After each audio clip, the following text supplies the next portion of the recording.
आपको बता रहे हैं कि 26वीं आईनी तरमीम के नतीजे में बनने वाले आईनी बेंच ने आइन को हरा दिया है। कंवल शोजब की जानिब से कहा गया है और रहनुमा पीटीआई कहते हैं कि जब यह बेंच बना था तो उसी दिन से ही शकूक व शुबहात थे।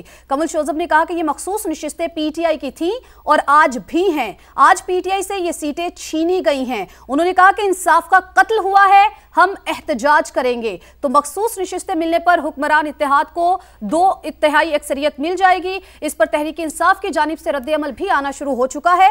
कंवल शोजब ने रद्द-ए-अमल दिया है और कहा है कि 26वीं आईनी तरमीम के नतीजे में बनने वाले आईनी बेंच ने आइन को हरा दिया है। जब यह बेंच बना था तो उसी दिन से ही शकूक व शुबहात थे। तो इसी बारे में मजीद बात होगी। सेनेटर फैसल वाडा हमें ज्वाइन कर रहे हैं। बहुत शुक्रिया वाडा साहब, वक्त दे रहे हैं आप। मखसूस नशिस्तों के खिलाफ नज़रसानी दरखास्तें, फैसला बिल्कुल सामने आ चुका। पीटीआई के लिए मुश्किलात बढ़ गई और वो ये कह भी रहे हैं कि अब हम एहतजाज करेंगे। लेकिन मैंने आपको ये 2.25 साल पहले जब केस शुरू हुआ था उस दिन बता दिया था कि तहरीक इंसाफ को भरपूर मायूसी होगी, तगड़े की जोर से अब मायूसी होगी। एहतजाज तो किसी का बाप पाकिस्तान में नहीं कर सकता, ना अंदर ना बाहर, और इसी तनख्वाह पे होगा। और जिस तरीके से लीगली केस लेके चला गया और डे 1 से एटलीस्ट पाकिस्तान में पहली आवाज मैं था जो रिकॉर्ड का हिस्सा है, सारे तमाम चैनल, आपके चैनल समेत, कि ये इसमें मायूसी होगी। पीटीआई को भरपूर तरीके मायूसी हुई। लीगली 100% करेक्ट है। इससे पहले जो फैसला आया था उसमें सब सियासत थी, आपको पता है पूरे पाकिस्तान की सियासत इन्वॉल्व थी। अब ये मेरिट पे फैसला है और ये डे 1 से क्लियर था। ना लीगल फॉर्मेलिटीज पूरी की गई थी, ना लीगली इसको कुछ इस केस के अंदर, ना लीगली इसको परसू किया गया पीटीआई की तरफ से। तो पीटीआई जो चाहती थी इमरान खान साहब को जेल पे रखना, वो जेल में है और रहेंगे। पीटीआई चाहती थी कि तबाह और बर्बाद कर दे अपनी माज़ाराए कत्ल वगारत की सियासत के तौर पे, और ये सब गेम का हिस्सा था, वो भी उन्होंने कामयाबी से कर दिया। अब वो आई वॉश के लिए ड्रामे करें, हम एहतजाज करें। एहतजाज तो किसी का बाप भी पाकिस्तान में कर नहीं सकता। पॉलिटिकली तो आपको पता है यही अब पॉलिटिक्स रह गई है। 26वीं तरमीम पे भी क्लियर था, 27वीं पे भी क्लियर हूँ, और आगे लेजिस्लेटर्स का जो काम है, यानी कि हमारा जो काम है हम करेंगे। पाकिस्तान के अंदर जो रुकावट आएगी उसको खाड़ के बाहर फेंक देंगे। प्रोग्रेसिव और प्रोडक्टिव पाकिस्तान चलेगा। अब कोई हील उज्जत ड्रामेबाजी नहीं होनी चाहिए कि ये हुआ और वो हुआ, ना ज्यादा ओवर बुरी बनने की किसी को जरूरत है। खुल के बात करें, सीधी सीधी बात करें, यही है, इसी पे चलना है। अच्छा फैसल वाडा साहब, क्या इस फैसले के नतीजे में तहरीक इंसाफ की सियासी हैसियत मुतासिर हो सकती है और क्या ये पार्टी डिसफंक्शनल करार पाने के करीब है? देखिए जी, ये पीटीआई पाकिस्तान बन चुकी है जैसे एमकेएम पाकिस्तान है। ये भी मैं आपको बहुत अर्से से कह रहा था। और डिसफंक्शनल तो ये ऑलरेडी है। फंक्शन अगर कर रही होती तो रिजल्ट कुछ और होते। तो फंक्शनल तो है ही नहीं। और मुतासिर तो भरपूर तरीके से मुतासिर होगी, इतनी मुतासिर होगी कि इनका वजूद जो है वो अब शायद पीटीआई पाकिस्तान भी पूरा कहलाना भी मेरे ख्याल से मैं ज्यादा ही कह रहा हूँ। सो ये एक बहुत डिसअपॉइंटिंग सिचुएशन है इनके लिए। But I hope that now at least the government should perform. क्योंकि नैरेटिव के अंदर गवर्नमेंट वीक है, पीटीआई स्ट्रांग है। प्रैक्टिकली पीटीआई फारिग हो चुकी है, गवर्नमेंट स्ट्रांग है। तो ये दोनों चीजों के अंदर बैलेंस तो गवर्नमेंट को, मैं तो I am not part of the government. आपको लगता है किसी भी मरहले के ऊपर कि पीटीआई को खुद भी अंदाजा था कि ये फैसला इसी तरह से आएगा और उस दिन बाकायदा वो आपके वाले अल्फाज का डिब्बा बिल्कुल गोल हो जाएगा? देखिए, पीटीआई वाले जो चाहते थे, PTI was part of the plan. PTI ने भरपूर तरीके से इसको खेला है और पीटीआई ही तबाही का बाइस बनी हुई है, क्योंकि उनको ही पता है उनका ये आखिरी इक़्तिदार है। इमरान खान साहब मखसूस तौर पर बाहर आ जाते तो 75% लोग अपने घर बैठे होंगे। तो माल दबा के कमाया जा रहा है, पर्स एंड प्रिविलेजेस सब इस्तेमाल कर रहे हैं, ट्रिप से भी जा रहे हैं, तनख्वाही भी ले रहे हैं, स्ट्रेटेजी के तहत, अंडरस्टैंडिंग के तहत असेंबली से बाहर जाते हैं, असेंबली के तहत अंदर आते हैं। तो इसका ड्रामा सबको नजर आ रहा है। तो ड्रामा एक्सपोज हो गया। पाकिस्तानी कौम भी अब भूल चुकी है पीटीआई की। वो जो पॉपुलैरिटी थी वो भी अब आपको नजर नहीं आ रही।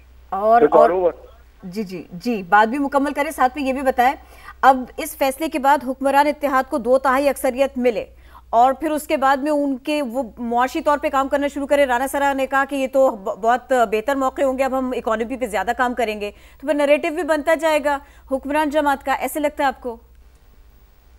देखिए, नैरेटिव के बारे में तो मैं कुछ नहीं कह सकता। नैरेटिव के मामले में तो कमजोरी है। लेकिन जहाँ पे इकोनॉमिकल फ्रंट के ऊपर है, मेरे ख्याल इकोनॉमिकल फ्रंट पे उम्मीद की जा सकती है कि कोई लाइकी दिखाई जाए और इसका फायदा उठाया जाए और पाकिस्तान को उसका बेनिफिट हो। अभी तक तो हमें जो प्रोग्रेसिव और प्रोडक्टिव पाकिस्तान के लिए जो अचीवमेंट्स लाके दे रहे हैं वो तो फॉर्चुनेटली फील्ड मार्शल साहब, आसिम मुनीर साहब लाके दे रहे हैं कामयाबियां, और हम उसका भरपूर फायदा उठा रहे हैं। तमाम पाकिस्तानी सर उठाकर, चाहे वो जंग का मैदान हो, इकोनॉमिकल फ्रंट हो, इन्वेस्टमेंट फ्रंट हो, डिप्लोमेटिक फ्रंट हो।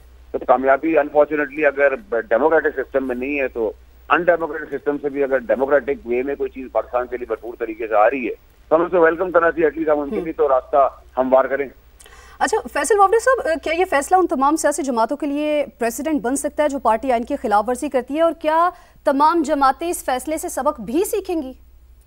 ये सबक अगर अब नहीं सीखा तो फिर उनके लिए तो फिर सियासत खत्म हो जाएगी, नंबर 1। नंबर 2 ये कि मेरे ख्याल से तमाम जमहूरी लोगों को मैसेज कन्वे हो गया है कि जमहूरियत के पैरामीटर के अंदर ही फुटबॉल खेलें।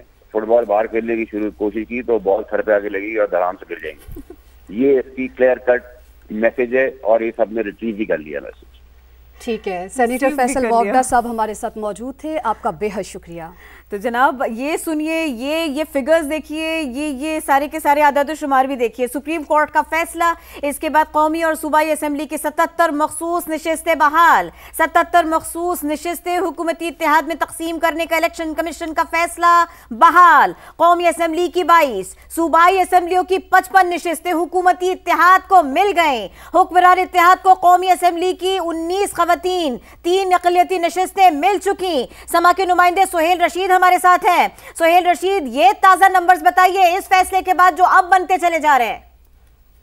देखिए, सुप्रीम कोर्ट का जो आज फैसला सामने आया है उसके बाद जो मजमूई सूरत हाल बनी है कौमी और सूबाई असम्बलियों में नशिस्तों की, उसके तहत अगर हम बात करें मजमूई तौर पर बहाल कर दी गई हैं और ये हुकूमती इत्तेहाद में तकसीम करने का इलेक्शन कमीशन का जो फैसला था वो भी बहाल किया गया है। यानी ये तमाम नशिस्तें अब हुकूमती इत्तेहाद को मिलेंगी। कौमी असम्बली की अगर हम बात करें तो 22, सूबाई असम्बलियों की 55 नशिस्तें हुकूमती इत्तेहाद को मिल जाएंगी और दीगर जमातों को, जबकि हुक्मरान इत्तेहाद कौमी असम्बली की 19 खवातीन की और 3 अक़लियती नशिस्तें रहेगा। इसी तरह खैबर पख्तूनख्वा में खवातीन की 21 और अक़लियत की 4 नशिस्तें जो हैं वो बहाल की गई हैं और ये भी हुक्मरान इत्तेहाद को और JUI में जाएंगी। पंजाब असम्बली की अगर हम बात करें तो वहाँ पर खवातीन की 24 नशिस्तें हैं और अक़लियतों की 3 नशिस्तें हैं जिनको बहाल करते हुए इन्हीं जमातों में तकसीम किया जा सकेगा, बल्कि वो फैसला बहाल हो गया है इस फैसले के साथ ही।